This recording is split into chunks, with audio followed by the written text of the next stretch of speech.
Praise the Lord. நாம் நினைத்து பார்க்க முடியாத அதிசயங்களை செய்வார்.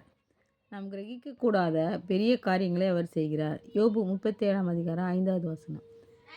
அருமையான தேவனுடைய பிள்ளைகளே, இதெல்லாம் என் வாழ்வில் நடக்குமா?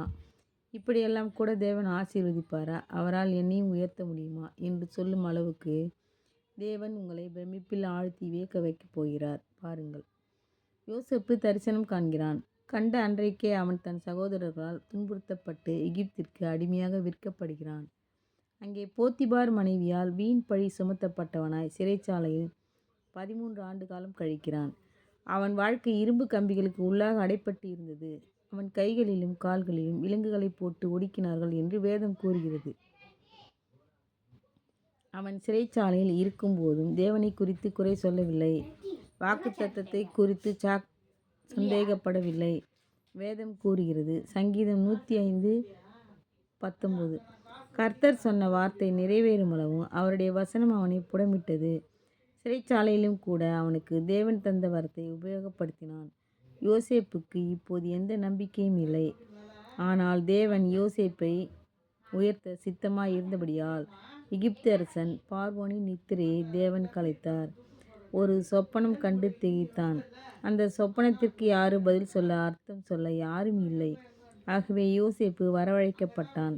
சொப்பனத்துக்கு அர்த்தம் சொன்ன உடனே பார்வோன் அவனை எகிப்து முழுவதுக்கும் அதிபதியாக மாற்றிவிட்டான். அன்பானவர்களே, தேவனுடைய செயலை பாருங்கள். யோசேப்பு இனி என் வாழ்க்கை சிறைச்சாலையிலே முடிந்துவிடும் என்று நினைத்திருக்கக்கூடும். இல்லை என்றால் நான் சிறைச்சாலையில் விடுதலையானால் போதும் என்று கூட நினைத்திருக்கக்கூடும். ஆனால் இப்படி எகிப்துக்கு அதிபதியாக ஆவேன் என்று அவன் நினைத்து கூட பார்த்திருக்க முடியாது. தேவன் அவன் மேல் வைத்த சித்தத்தை நிறைவேற்றினார். தேவன் கிரகிக்க முடியாத பெரிய காரியங்களை செய்கிறவர் பிள்ளைகளே. ஆகவே உங்கள் வாழ்வில் நீங்கள் எந்த நிலைமையில் இருந்தாலும் உங்களை குறித்த சித்தத்தை ஆண்டவர் நிறைவேற்றுவார். அவர் நீங்கள் நினைத்து பார்க்க முடியாத கிரகிக்கக்கூடாத பெரிய காரியங்களை உங்கள் வாழ்வில் செய்வார். விசுவாசிக்கிறவர்கள் அற்புதங்களை காண்பார்கள். தன் குமாரனாகிய ஈசாக்கு பிறந்தபோது ஆபிரகாம் 100 வயதாக இருந்தான். ஆதியாகமம் 21 அதிகாரம் 5வது வசனம். தேவன் செய்வதை யாரால் யூகிக்கவே முடியாது, ஆராய்ந்து பார்க்கவே முடியாது.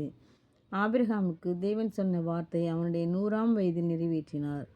தேவன் சர்வ வல்லமை உள்ளவர் என்பதற்கு இதைவிட ஒரு பெரிய உதாரணம் தேவையில்லை.